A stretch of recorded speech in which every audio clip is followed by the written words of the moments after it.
Hello and good morning to everyone. तो आज हम लोग बात कर रहे हैं सेंटिलेशन काउंटर्स के बारे में। अब तक जितने हम लोगों ने लेक्चर्स देखे, जितने टॉपिक्स के बारे में बात की, वो सारे के सारे गैस फील्ड डिटेक्टर्स थे।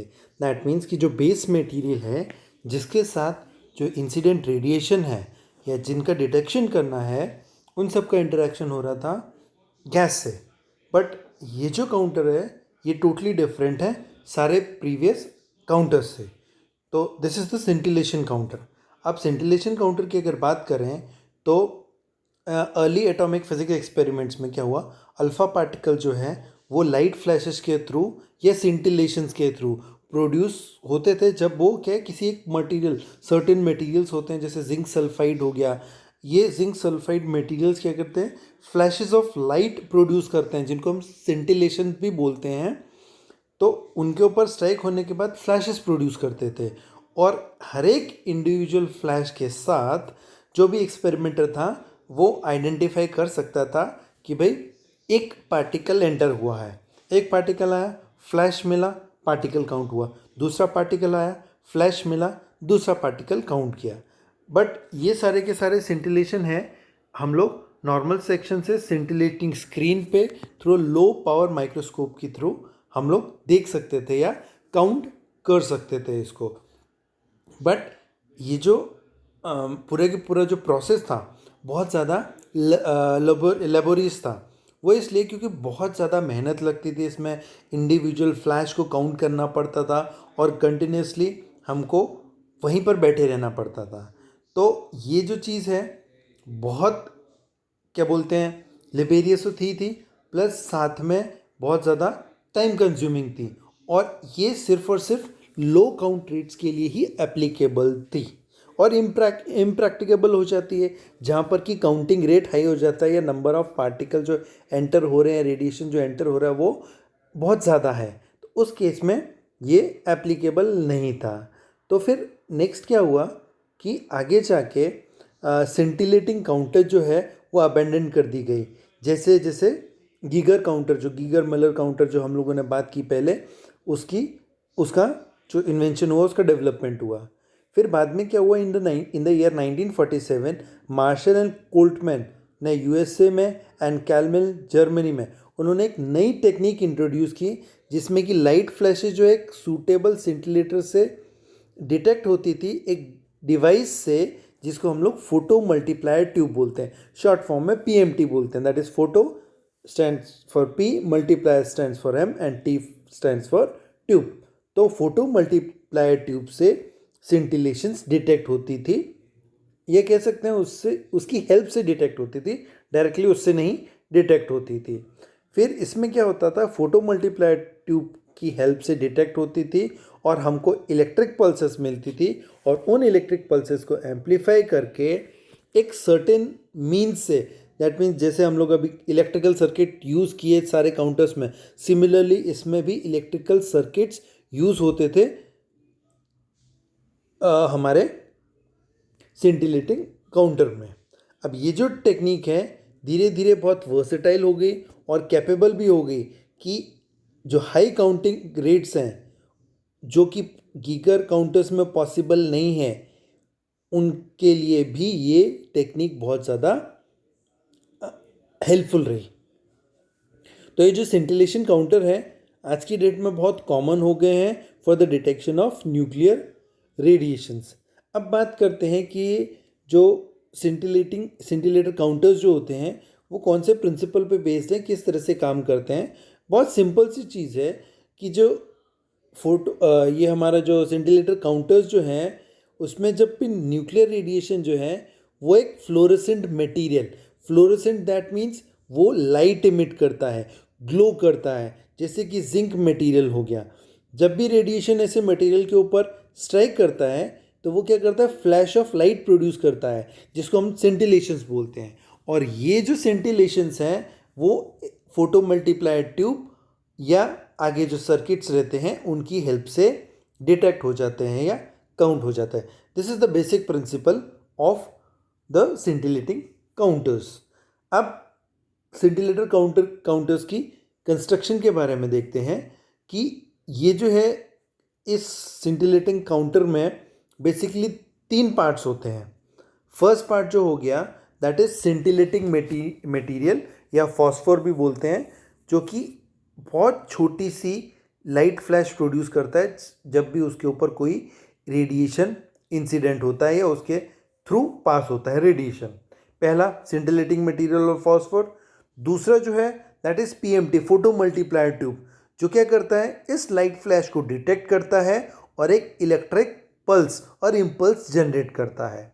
एंड द थर्ड वन और मोस्ट इम्पॉर्टेंट वन बोल सकते हैं कि एम्पलीफायर और इलेक्ट्रॉनिक सर्किट्स होते हैं जो इस लाइट फ्लैश को, जो कि फोटो मल्टीप्लायर ट्यूब डिटेक्ट और प्रोड्यूस करता है या एम्पलीफाई करता है, वो यहाँ पर जाके थर्ड पोर्शन में रिकॉर्ड होता है और इलेक्ट्रिक पल्सेस को काउंट करता है जो कि फोटो मल्टीप्लायर ट्यूब से आई थी।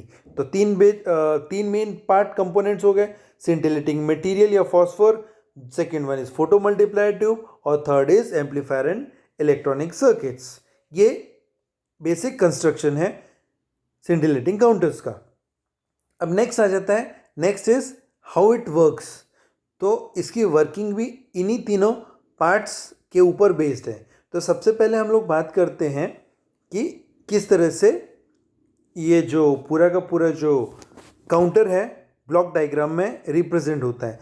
तो अगर हम लोग यहाँ पर देख सकते हैं कि यहाँ पर ये जो है, ये जो चार्ज पार्टिकल है, चार्ज पार्टिकल इंसिडेंट हो रहा है फर्स्ट पार्ट के ऊपर, दैट इज सेंटिलेटर। अब सेंटिलेटर के ऊपर पड़ा चार्ज पार्टिकल तो एक फ्लैश ऑफ लाइट प्रोड्यूस हुई। अब ये फ्लैश ऑफ लाइट कहाँ जाएगी? फोटो मल्टीप्लायर ट्यूब के ऊपर, जो कि सेकेंड पार्ट है इसका। एंड फोटो मल्टीप्लायर ट्यूब क्या करेगा, इस फ्लैश ऑफ लाइट को बहुत ज़्यादा एम्पलीफाई कर देगा, इनलार्ज कर देगा, और ये क्या है, in the form of electric pulse आगे जाएंगे कहाँ पर, एम्पलीफाइंग एंड काउंटर सर्किट पे। तो this one is our first portion, this one is the second portion and this is the third portion, yeah, third part of the scintillation counter. okay? अब next आगे बात करें working के बारे में। तो सब वर्किंग में सबसे पहले मेन पार्ट जो आ जाता है दैट इज सेंटिलेटर। अगर सेंटिलेटर में क्या होता है कि कोई भी चार्ज पार्टिकल सेंटिलेटिंग मटेरियल के थ्रू पास होता है तो सेंटिलेटर एटम जो है वो एक्साइट हो जाते हैं। अब जैसे एक्साइट हुए तो इन एटम से एक्साइटेड इलेक्ट्रॉन जो है हायर लेवल पे गए, और ये एक्साइटेड एटम जब अपनी वापस ग्राउंड स्टेट में आता है तो वो क्या करते हैं, एनर्जी रिलीज करते हैं in the form of photons. अब ये जो नंबर ऑफ फोटोन्स जो है वो किसके ऊपर डिपेंड करेगा कि जो चार्ज पार्टिकल है फास्फोरस के थ्रू निकल रहा है वो कितनी एनर्जी लूज कर रहे हैं, ताकि जो इंटेंसिटी ऑफ लाइट फ्लैश है वो energy given up by the charge particle. Simple है कि अगर हम सिंपल एग्जांपल में बात करें कि कोई भी एटम है, एटम के ऊपर जब भी एनर्जी इंसिडेंट होता है तो वो एटम एनर्जी को एब्जॉर्ब करता है, एटम के जो इलेक्ट्रॉन्स हैं एनर्जी लेके हायर स्टेट पे जाते हैं, एंड थोड़े टाइम बाद ये जो हायर स्टेट से वापस अपनी ग्राउंड स्टेट पे आते हैं, और जब ये ग्राउंड स्टेट पे आते हैं तो एनर्जी रिलीज करते हैं। सिंपल, जितनी एनर्जी वो उसने एब्जॉर्ब कर की और हायर स्टेट पे गया, सेम अमाउंट ऑफ एनर्जी वो क्या करेगा, रिलीज करेगा। जब same amount of energy release करेगा तो ये किसके ऊपर डिपेंड करेगा, कितनी एनर्जी इंसिडेंट हुई। तो यहाँ पर भी सेम चीज़ आती है कि जो इंसिडेंट पार्टिकल की वजह से एटम्स ने कितनी एनर्जी एब्जॉर्ब की, वही that will be given out in the form of light flash. कई केसेस में जो लाइट फ्लैशेस जो हैं वो सफिशेंटली इंटेंस नहीं होते हैं, बहुत कम होते हैं, फेबल होते हैं कि ह्यूमन आई उसको डिटेक्ट कर सके, बट वो सेंसिटिव फोटो मल्टीप्लायर ट्यूब उसको डिटेक्ट कर लेती है। और फिर आगे ये जो है ये ब्लॉक डायग्राम है, और ब्लॉक डायग्राम में सबसे पहला जो है हमारा क्या है, सेंटिलेटर। तो ये वाला जो पोर्शन है ये सेंटिलेटर पोर्शन है। उसके बाद नेक्स्ट पार्ट जो आता है यहाँ से लेके यहाँ तक का जो है वो सेकेंड पार्ट है, that is photo multiplier tube. तो फिलहाल हम लोग सिर्फ सेंटिलेटर के बारे में बात कर रहे हैं। तो सेंटिलेटर में अगर हम देखें तो सेंटिलेटर में यहाँ पर जो पोर्शन ये जो आ रहा है, this is the incoming particle. ये इनकमिंग पार्टिकल क्या है, सेंटिलेटिंग। दैट मीन्स एक चैम्बर है, चैम्बर का जो इनर सरफेस है वो सेंटिलेटिंग मटेरियल से कोटेड रहता है। ताकि क्या होता है कि ज़्यादा से ज़्यादा इस मटेरियल में उस इंसिडेंट रेडिएशन या इंसिडेंट पार्टिकल का एब्जॉर्प्शन हो या रिफ्लेक्शन हो, जो भी हो इस मटेरियल के अंदर होता है। This is the सेंटिलेटर part. अब बहुत सारे ऐसे मटेरियल हैं जो कि मोस्ट सुटेबल इन्वेस्टिगेट किए गए थे। कई सारे सेंटिलेटर फॉस्फोरस निकाले गए अलग अलग एप्लीकेशंस के लिए। जैसे अगर बात करें सीजियम आयोडाइड है, क्रिस्टलाइन फॉर्म में, वो बहुत पॉपुलर है फॉस्फोरस के यूज़ में, फॉस्फोर के यूज़ में, जिससे कि डिटेक्शन ऑफ प्रोटॉन्स या अल्फा पार्टिकल पॉसिबल होता है। अगर मान लो थोड़ा सा थैलियम जो है वो ऐसे क्रिस्टल में अगर हम लोग ऐड कर देते हैं तो सिंटिलेटिंग इफेक्ट या जो लाइट जो इमिट होती है उसकी जो क्वांटिटी है वो बहुत ज़्यादा इंक्रीज हो जाती है। तो ये क्या हो गया कि इन चीज़ों को, ये जो थैलियम हम लोगों ने ऐड किया, ये क्या है, इनको एक्टिवेटर्स बोलते हैं। तो जो एक्टिवेटर्स हैं वो क्या है कि यूजुअल क्रिस्टल एटम, जैसे फॉर एग्जांपल हम लोगों ने सीजियम आयोडाइड लिया, सीजियम आयोडाइड में हम लोगों ने थैलियम थोड़ा सा डाल दिया। जब थैलियम डाला तो थैलियम जो एक्टिवेटर्स हो गए, ये थैलियम ने नॉर्मल क्रिस्टल एटम्स के कुछ एटम्स को रिप्लेस कर दिया। और ये जो चीज़ें अगर बोल सकते हैं पूरा का पूरा चीज़ें जो है वो थोड़ी सी कॉम्प्लेक्स होती है, बट हम लोग इसके बीच में केमिस्ट्री पार्ट में नहीं जाएंगे फिलहाल। तो हम बोल सकते हैं कि बहुत सारी माइन्यूट क्वांटिटी में हम लोग इम्प्योरिटीज इंसर्ट कर रहे हैं किसी एक क्रिस्टल में, जिससे कि जो सेंटिलेटिंग प्रॉपर्टी है वो बहुत ज़्यादा इंक्रीज हो जाती है। सिमिलर जैसे हम लोग सेमीकंडक्टर्स में बाहर से कुछ इम्प्योरिटीज़ ऐड करते हैं, इम्प्योरिटीज़ ऐड करने के बाद ये जो इंट्रिंसिक सेमीकंडक्टर एक्सट्रिंसिक में कन्वर्ट हो जाते हैं एंड उनकी जो प्रॉपर्टीज़ हैं वो बहुत ज़्यादा, इलेक्ट्रिकल प्रॉपर्टीज़ है, कंडक्शन प्रॉपर्टीज़ बहुत ज़्यादा चेंज हो जाती है, बहुत ज़्यादा करंट कंडक्ट करता है। सिमिलरली यहाँ पर भी अगर हम माइन्यूट इम्प्योरिटीज़ ऐड करते हैं क्रिस्टल में तो उसकी सेंटिलेटिंग प्रॉपर्टीज़ बहुत ज़्यादा इंक्रीज हो जाती है। अब अगर मान लो लाइट इंटेंसिटी जो कि सेंटिलेटर में प्रोड्यूस हुई वो प्रोपोर्शनल है इनकमिंग पार्टिकल की एनर्जी के बराबर, तो फॉस्फोरस काफ़ी थिक होना चाहिए ताकि पार्टिकल क्या है इंटायरली उसके अंदर स्टॉप हो जाए या एब्जॉर्ब हो जाए। यहाँ पर क्या होता है, जो सेंटिलेटर है, जो फर्स्ट पार्ट है उसके अंदर रेडिएशन एंटर हुआ, बट जो सेंटिलेटर से जो बाहर जाएगा और फोटो मल्टीप्लायर ट्यूब के अंदर जाएगा वो इंसिडेंट रेडिएशन नहीं जाएगा। वो क्या होगा, सेंटिलेटर मटेरियल की वजह से जो फोटोन या फोटो इलेक्ट्रॉन एमिट हुआ वही जाएगा। इसीलिए इट इज़ नेसेसरी कि जो इंसिडेंट रेडिएशन है वो पूरा का पूरा एब्जॉर्ब होना चाहिए सिंटिलेटिंग मटेरियल में। तो इसीलिए जो सिंटिलेटिंग मटेरियल की कोटिंग होती है इनर वॉल्स में सेंटिलेटर के अंदर, वो सफिशिएंटली थिक होना चाहिए ताकि उसकी एनर्जी को एब्जॉर्ब कर सके। कम एनर्जी होगी तो थिन लेयर काम कर जाएगी, अगर ज़्यादा एनर्जी है तो थिक लेयर की रिक्वायरमेंट रहेगी। जैसे कि अगर बात करें पार्टिकल जो हैं जिनकी एनर्जी 10 मेगा इलेक्ट्रॉन वोल्ट्स की या उससे कम है, वो कुछ मिलीमीटर थिक फॉस्फोरस उसको रोक लेता है। जैसे बात करें सोडियम आयोडाइड की, जिसमें कि अगर हम लोगों ने थैलियम डाला तो वो क्या है बहुत ज़्यादा यूज़फुल सेंटिलेटर हो जाएगा डिटेक्शन ऑफ अल्फा रेज के लिए। क्यों? क्योंकि जो relatively high atomic number of iodide atom जो है क्रिस्टल में, वहाँ पर क्या होगा, large probability of gamma rays photon जो है रिलीज करेंगे एक इलेक्ट्रॉन को, जो कि सेंटिलेशन प्रोड्यूस करेगा। अब हम बोल सकते हैं कि गामा रे जो है एक्सट्रीमली पेनिट्रेटिंग होती है, तो लार्ज क्रिस्टल जो है लार्ज साइज के यूज़ में आते हैं और उनकी डायमेंशन जो रहती है अप्रॉक्सीमेटली 12 सेंटीमीटर कॉमनली हम लोग यूज़ करते हैं उसको। अब सेकेंड पार्ट, ये था हमारा फर्स्ट पार्ट के बारे में। अब सेकेंड पार्ट के बारे में अगर हम लोग बात करें तो second part is photo multiplier tube.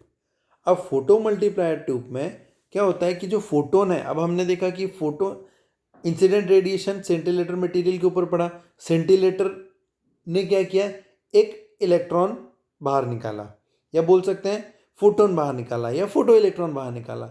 जो फोटोन है सेंटिलेटर से वो क्या आता है, एक सेमी ट्रांसपेरेंट फोटो कैथोड है, उसके ऊपर स्ट्राइक करता है। जो कि एक फोटो मल्टीप्लायर ट्यूब के अंदर होता है, और उससे क्या है, फोटो इलेक्ट्रिक एमिशन होता है। दैट मीन इंसिडेंट रेडिएशन आया, उस फोटो कैथोड के ऊपर स्ट्राइक किया, एंड वहाँ से एक फोटो इलेक्ट्रॉन एमिट हुआ। अब फोटो इलेक्ट्रॉन एमिट जो हुआ वो क्या होता है, आइडियली हर एक इंसिडेंट फोटोन जो है वो एक इलेक्ट्रॉन प्रोड्यूस करेगा फोटो कैथोड पे, और जो एफिशिएंसी ऑफ इलेक्ट्रॉन प्रोडक्शन है वो अप्रॉक्सीमेटली 10% होती है उसकी। तो बोल सकते हैं जो इलेक्ट्रॉन जो प्रोड्यूस हुए फोटो कैथोड के ऊपर वो क्या होते हैं, एक्सेलरेट होते हैं टुवर्ड्स द फर्स्ट डायनोड D1। अब मैं आपको फोटो दिखा देता हूं जो हम लोग बात कर रहे हैं।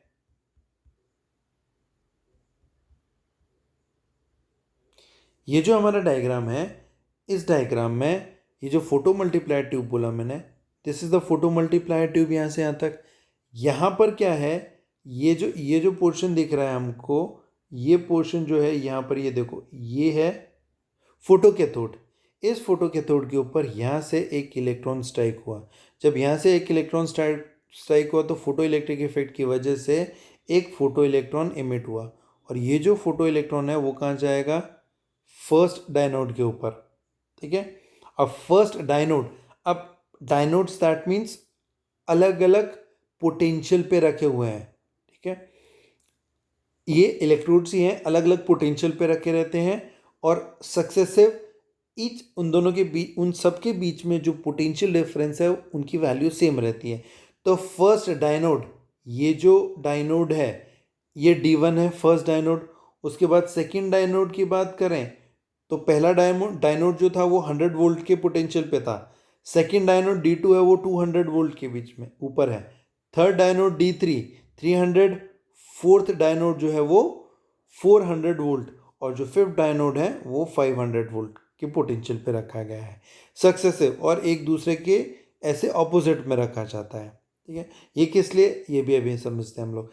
तो अभी मैंने ये बात की कि यहाँ पर जो है ये क्या हो रहा है कि जो फोटो मल्टीप्लायर ट्यूब के अंदर एंटर हो रहा है, क्या एंटर हो रहा है, पूरा का पूरा जो इलेक्ट्रॉन जो है स्ट्राइक फोटो कैथोड के ऊपर स्ट्राइक करने के बाद जो इलेक्ट्रॉन इमिट हो रहा है वो इलेक्ट्रॉन जाएगा पहले डायनोड के ऊपर।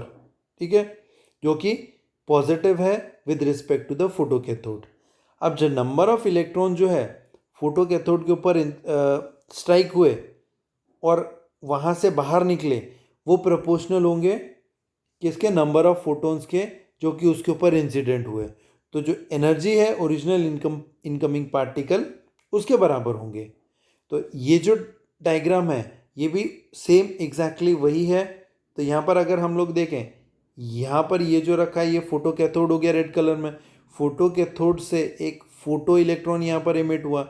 ये फोटो इलेक्ट्रॉन के आगे एक फोकसिंग इलेक्ट्रोड है जो क्या करता है, इस इमिटेड इलेक्ट्रॉन को फर्स्ट डायनोड के ऊपर इंसिडेंट कराता है। इस तरह से उसको सेट किया जाता है।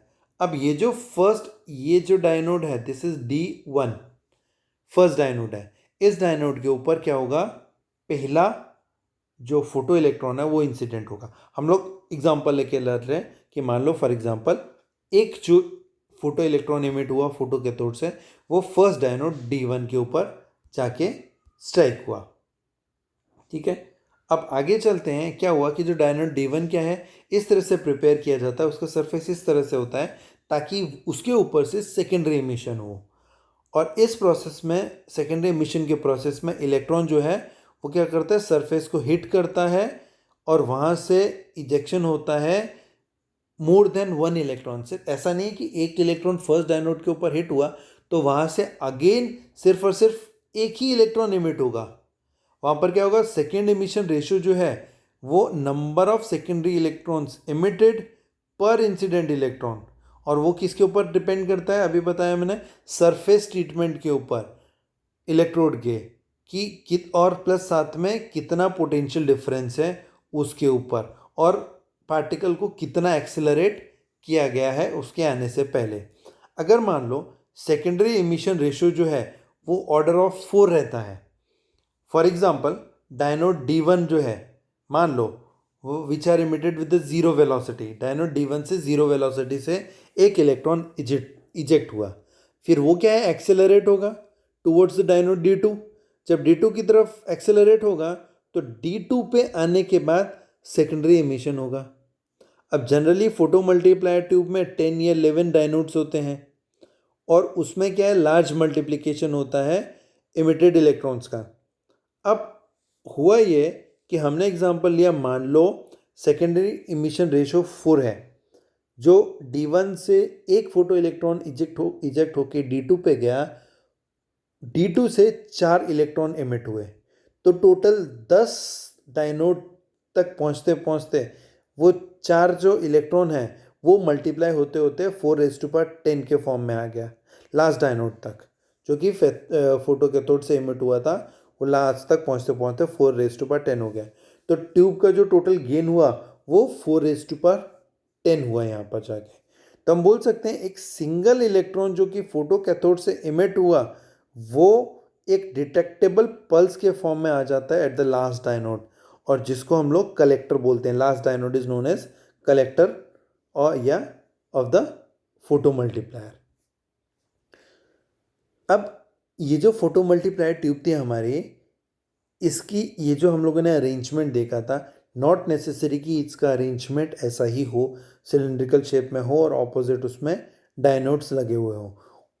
मार्केट में डिफरेंट टाइप के फोटो मल्टीप्लायर ट्यूब्स आते हैं, ठीक है। उसमें से एक कॉमन है जिसका हम लोग देखेंगे, अभी डायग्राम देखेंगे।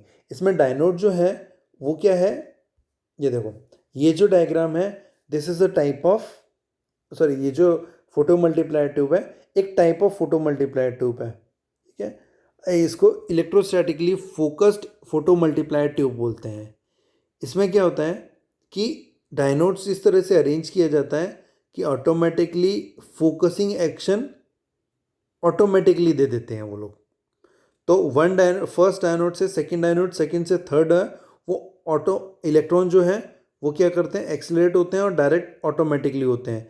तो जो फोकसिंग इलेक्ट्रोड जो होते हैं और ग्रिल जो होते हैं इस तरह से इफेक्ट देते हैं ताकि वो डायरेक्टेड हों किसके ऊपर, मैक्सिमम जो फोटो इलेक्ट्रॉन्स हैं वो फर्स्ट डायनोड के ऊपर जाएं। और फिर अगेन मल्टीप्लिकेशन जो है फर्स्ट से लेके 10 तक है, और जो इलेक्ट्रॉन पल्स जो है वो 11th पे जाके कलेक्ट हो जाती है।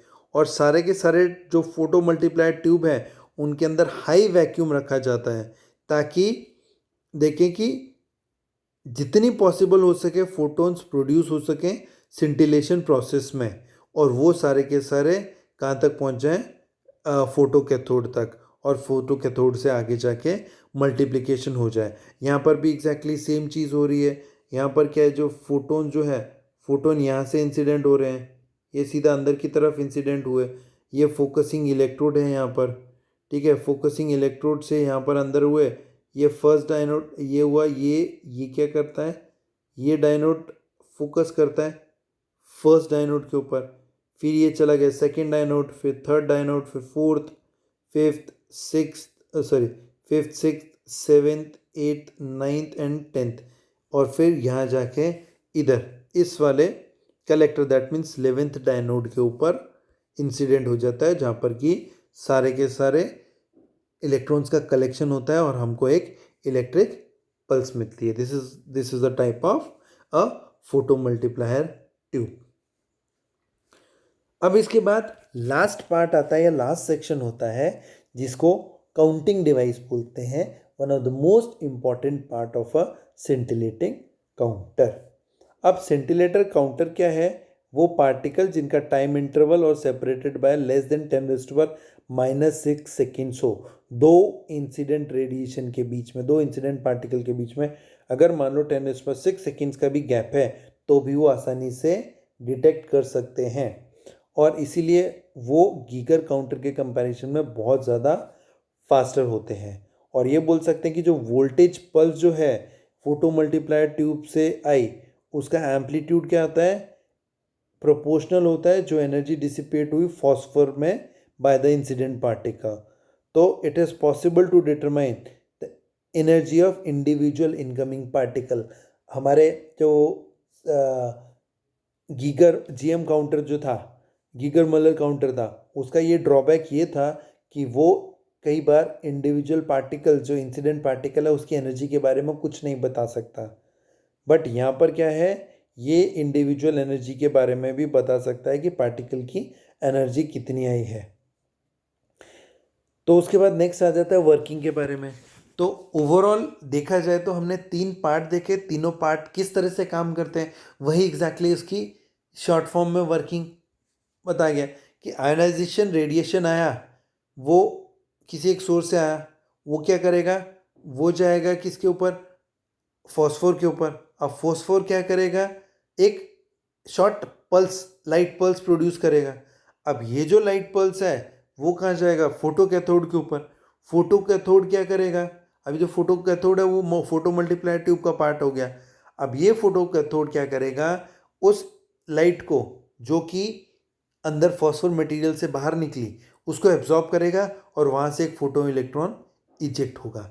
अब ये फोटो इजेक्टेड फोटो इलेक्ट्रॉन एक फोकसिंग इलेक्ट्रोड की हेल्प से सीधा जाएगा फर्स्ट डायनोड के ऊपर और सक्सेसिव डायनोड्स रहेंगे। अब ये सारे के सारे डायनोड क्या करेंगे, उस सिंगल फोटो इलेक्ट्रॉन को मल्टीप्लाई करेंगे और मल्टीप्लाई करके लास्ट वाला जो डायनोड है वहाँ जाके सारे के सारे कलेक्ट होंगे।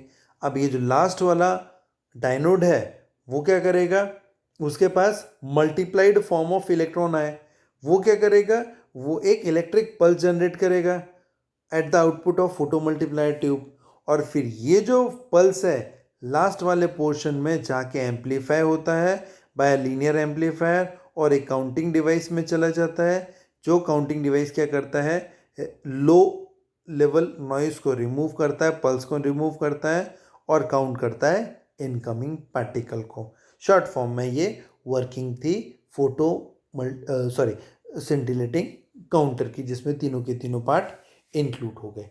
नेक्स्ट आता है टाइप्स ऑफ सेंटिलेटर। हम लोगों ने सेंटिलेटर की बात की तो इसमें सेंटिलेटर के अलग अलग टाइप्स होते हैं। हमने ये देखा कि अलग अलग रेडिएशन के लिए अलग अलग थिकनेस की रिक्वायरमेंट होती है, और क्योंकि उनकी एनर्जी डिफरेंट होती है तो एनर्जी के अकॉर्डिंग थिकनेस भी डिफरेंट हो जाती है। तो अलग अलग पार्टिकल्स के लिए हम लोग अलग अलग सेंटिलेटर का भी यूज़ करते हैं, उनके अलग अलग एडवांटेजेस भी रहते हैं। अगर मान लो हाई एनर्जी पार्टिकल्स और फोटोन्स को डिटेक्ट करना है तो अलग अलग सेंटिलेटर्स का यूज़ हुआ। पहला हुआ थैलियम एक्टिवेटेड सोडियम आयोडाइड, जिसके बारे में हम लोगों ने बात की। सबसे मोस्ट कॉमन टाइप ऑफ सेंटिलेटर है जो कि गामा रेस के लिए यूज़ में आता है। अब ये जो सेंटिलेटर है इसका एक मेजर ड्रॉबैक भी है कि हाइग्रोस्कोपिक है। हाइग्रोस्कोपिक दैट मीन्स कि बहुत जल्दी मॉइस्चर एब्जॉर्ब कर लेता है, तो उसको एक एल्यूमिनियम कैन में सील्ड रखना पड़ता है विद द रिफ्लेक्टिंग और डिफ्यूजिंग वॉल्स। अंदर जो है उसको सील्ड रखना पड़ता है। Next is caesium iodide. ये जो सेंटिलेटर है वो हाइग्रोस्कोपिक तो नहीं होता, बट सोडियम आयोडाइड फॉस्फोरस के कंपैरिजन में ज़्यादा बेनिफिशियल रहता है। नेक्स्ट जो है जिंक सल्फाइड। ये क्या है, हैवी पार्टिकल जो है, हैवी पार्टिकल के डिटेक्शन के लिए सूटेबल रहता है, बट ये क्या है, थिक लेयर्स में यूज़ नहीं होता। क्यों, क्योंकि वो अपने रेडिएशन के लिए ही ओपेक हो जाता है, वहाँ एब्जॉर्प्शन बहुत ज़्यादा कम हो जाता है कभी कभी। नेक्स्ट है ऑर्गेनिक फॉस्फोरस। ऑर्गेनिक फॉस्फोरस जैसे कि एंथ्रासीन हो गया, स्टिलबीन हो गया, ये फास्टर डिके करते हैं, they have the faster decay time inorganic के कंपैरिजन में। और ये जो फॉस्फोर मटेरियल है वो गामा रेज जो है in the presence of beta ray detection के काफ़ी काम में आते हैं। उसके बाद next fifth one is plastic scintillators. ये जो सेंटिलेटर्स हैं वो यूज़फुल हैं किसमें, काउंटर टेलीस्कोप्स में और हाई एनर्जी फिजिक्स में भी यूज़ करते हैं, जिससे कि पाथ ऑफ पार्टिकल डिफाइन हो सके आसानी से। ये जो बेसिक प्रिंसिपल है वो यही है कि जो एनर्जी ऑफ एक्साइटेशन है वो ट्रांसफ़र होता है फ्रॉम सॉल्वेंट टू सॉल्यूट, जो कि इमिट करता है रेडिएशन ऑफ वेवलेंथ, जो कि वेवलेंथ रेंज जिसमें कि सॉल्वेंट जो है ट्रांसपेरेंट होता है। ये प्लास्टिक सेंटिलेटर का बेसिक प्रिंसिपल रहता है। इसके बाद नेक्स्ट आ जाता है जेनन। जेनन क्या है अगेन ये भी डिटेक्शन और काउंटिंग ऑफ हैवी पार्टिकल्स के लिए यूज़ में आता है in the presence of gamma radiation. तो जो जेनन है वो क्या है, radiation of ultra violet region में लाइट प्रोड्यूस करता है। तो ये सारे के सारे थे सेंटिलेटर्स के डिफरेंट टाइप्स। इसके आगे नेक्स्ट बात करते हैं कि ये हमारे सिंटिलेटिंग काउंटर जो था उसके एडवांटेजेस क्या क्या हो जाते हैं। पहला जो एडवांटेज है ये, जैसे कि हमने देखा कि जो एनर्जी है एनर्जी को इजीली डिटेक्ट कर सकता है। तो जो पल्स हाइट जो है वो energy of incident gamma ray के बिल्कुल प्रोपोर्शनल होता है। सेकंड, अब जैसा हमने देखा था कि पीछे उसमें डेड टाइम रहता है, डेड टाइम, रिकवरी टाइम, या हम इनऑल बोलें कि जो पैरालिसिस टाइम है उसके कंपैरिजन में इसमें जो डेड टाइम है वो बहुत ज़्यादा कम हो जाता है, तो काउंटिंग रेट हाई हो जाता है। जीएम काउंटर में काउंटिंग रेट कम हो जाता है, क्यों? क्योंकि वो जो 200 या 500 माइक्रोसेकेंड के अगर बीच में दूसरा पार्टिकल हो गया तो डिटेक्शन पॉसिबल नहीं है। बट यहाँ पर सिंटिलेटिंग काउंटर में जो डेड टाइम है वो बहुत ज़्यादा कम होता है, तो वो जो फास्ट कमिंग या शॉर्ट ड्यूरेशन में अगर मान लो रेडिएशन इंसिडेंट हो रहा है तो उसको भी काउंट करने में हेल्पफुल रहता है। इसकी जो पल्स ड्यूरेशन है वो बहुत ज़्यादा शॉर्ट रहती है, तो रिजॉल्विंग पावर हाई हो जाती है। सिमिलर ये जो सेकंड पॉइंट जो बताया हम लोगों ने उसका आगे ही है कि जो पल्स ड्यूरेशन बहुत छोटी सी है तो इजीली दो इंसिडेंट पार्टिकल्स के बीच में आइडेंटिफिकेशन हो जाता है, रिजॉल्विंग पावर हाई हो जाती है। अगर हम सॉलिड सिंटिलेटर की बात करें तो number of atoms in a unit volume जो है वो बहुत ज़्यादा हो जाता है सॉलिड सिंटिलेटर में। तो जो स्ट्रॉन्ग पल्स है वो ऑब्जर्व होती है in the case of gas scintillator. Next is कि अगर मान लो लार्ज सेंटिलेटर है तो उसमें जो स्कैटर्ड गामा रे है वो भी काउंट हो सकती है और हमको एक इंक्रीज्ड फोटो पीक एफिशिएंसी मिलती है। तो ये सारे के सारे क्या है, एडवांटेजेस थे। अब एडवांटेजेस हैं तो नेक्स्ट एक आधा डिसएडवांटेज भी होगा। डिसएडवांटेज ये है कि जो लाइट आउटपुट जो मिल रही है हमको कहाँ से, फॉस्फोरस से, वो वेरी करती है with the type of radiation, और जो ओवरऑल एफिशिएंसी है वो कम हो जाती है। क्यों? क्योंकि conversion of radiation into light हो रहा है और conversion of light into electron, जिससे कि हम एनर्जी रेडिएशन है वो कॉम्प्लेक्स फिनोमिना हो गया। अगर सिंपल देखें कि पहले इंसिडेंट रेडिएशन है, एनर्जी किस में, लाइट फ्लैश में कन्वर्ट हुई। अब ये जो लाइट फ्लैश आया ये अगेन फोटो कैथोड के ऊपर पड़ के फिर अगेन इलेक्ट्रॉन में कन्वर्ट हुई, तो ये जो पूरा कन्वर्जन हो रहा है वो बहुत ज़्यादा कॉम्प्लेक्स हो जाता है, प्लस इसमें कई बार लॉसेस भी हो जाते हैं। तो यहाँ पर क्या है कि ये फिनोमिना इसकी वजह से क्या है, एफिशिएंसी है काफ़ी कम हो जाती है इसकी। तो this was all about the scintillation counter, जिसमें हमने ये देखा कि बेसिकली इसमें 3 पार्ट होते हैं। पहला हमारा सेंटिलेटर जिसमें कि लाइट फ्लैश आती है due to the incident radiation, फिर उसके बाद फोटो मल्टीप्लायर ट्यूब जो क्या करता है, इंसिडेंट रेडिएशन को एक फोटो इलेक्ट्रॉन में कन्वर्ट करता है और फिर उसको एम्पलीफाई करता है, that means number of electrons को इंक्रीज करता है। लास्ट वाले डायनोड में कलेक्ट होते हैं, एक पल्स मिलता है, उस पल्स को जो इलेक्ट्रॉनिक सर्किट है वहाँ पर जाके एम्पलीफाई करके काउंट करते हैं। ठीक है, तो this was all about the scintillating counters. Okay, so this was our today's lecture. Thank you.